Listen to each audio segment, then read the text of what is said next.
Это нежное на вид, но стойкое по характеру растение в народе называют снеговиком или снежной красавицей. Данный многолетник не только красиво, но и рано цветет. Его яркие сине-голубые колокольчики можно часто встретить буквально под снегом. Называется этот очаровательный первоцвет хионодокса. В переводе с греческого слово «хион» означает «снег», а докса – гордость или слава. Зацветает это луковичное растение в апреле, а в теплых регионах и того раньше. Его нежно-голубые или светло-синие колокольчатые цветочки невероятно освежают и преображают весенний сад. И это как раз в то время, когда большинство растений еще не отошли от зимнего сна. Колокольчики этого первоцвета очаровывают своей небесной окраской. Они будто светятся изнутри. Такие цветы не только украшают, но и осветляют места в саду и визуально расширяют участок. Хионодокса способна с годами разрастаться в целые поляны восхитительных голубых первоцветов. Хотя в продаже еще можно найти ее сорта белой, насыщенно-синей, сиреневой и розовой окраски. Друзья, я как всегда хочу вас попросить поделиться своим опытом.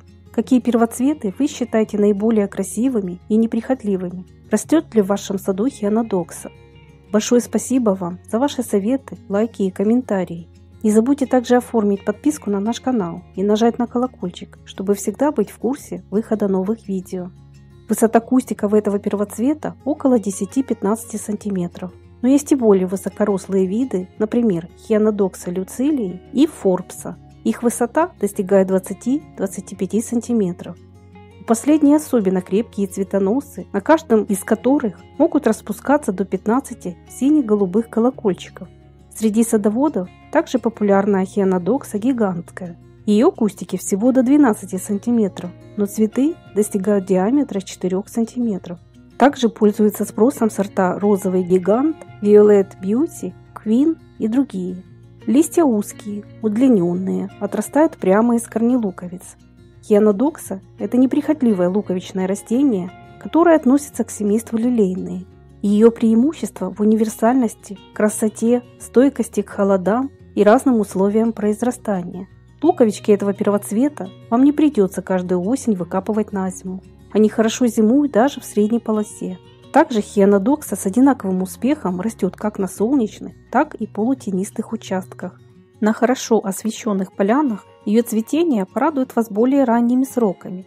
Но если вы посадите эти цветы в слегка притененных местах, хионодокса станет цвести намного дольше. Обычно сроки ее цветения не менее 2-3 недель. Этот очаровательный первоцвет идеально подойдет для посадки на переднем плане цветников, по краю садовых дорожек, на альпийских горках и даже в приствольных кругах деревьев и кустарников. Чтобы хионодокса обильно цвела, перед высадкой луковичек лучше заранее подготовить хорошую почву. Она должна быть рыхлой и питательной. Для этого отлично подойдет перепревший компост или листовой перегной и немного песка. На дно укладываю дренаж. Подойдет слой речного песка. Имейте в виду, что места в низинах, где будут скапливаться талые воды, для луковичных культур не подходят. Высаживать хионодоксу можно с середины сентября по октябрь на расстоянии 10 см друг от друга. Заглублять в почву луковицы надо в зависимости от их размера, примерно на 5-8 см от поверхности грунта. Перед высадкой их можно выдержать полчаса в светло-розовом растворе марганцовки, гумата калия или фундазола. Также посадки хионодоксы можно присыпать питательным слоем гумуса. Этот первоцвет формирует свои цветоносы еще с лета, осени прошлого сезона, поэтому питательные вещества ему будут как раз кстати. Очень хорошо проливать участки хионодоксы светло-коричневым раствором гумата калия.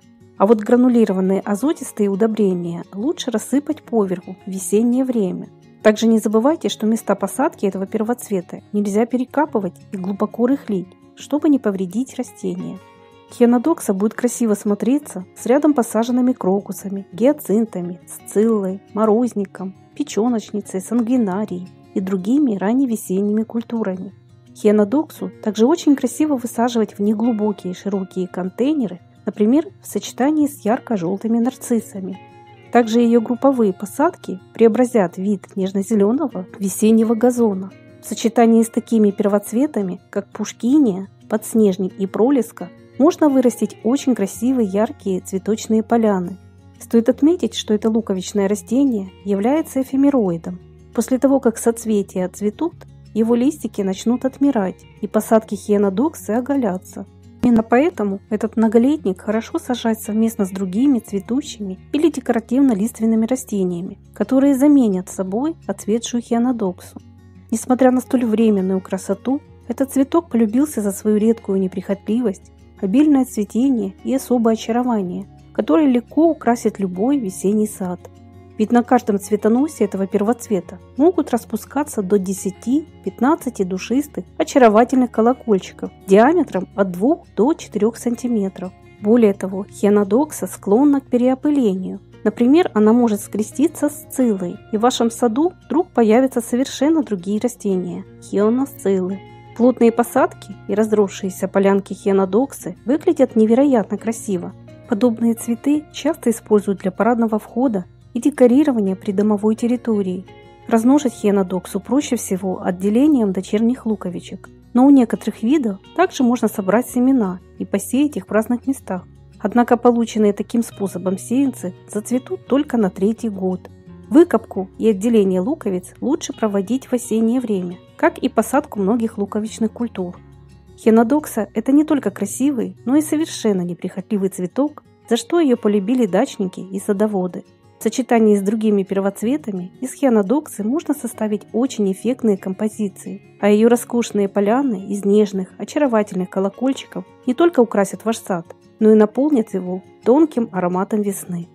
А если вам это видео было полезным, не забудьте, пожалуйста, поставить лайк, и до новых встреч на нашем канале.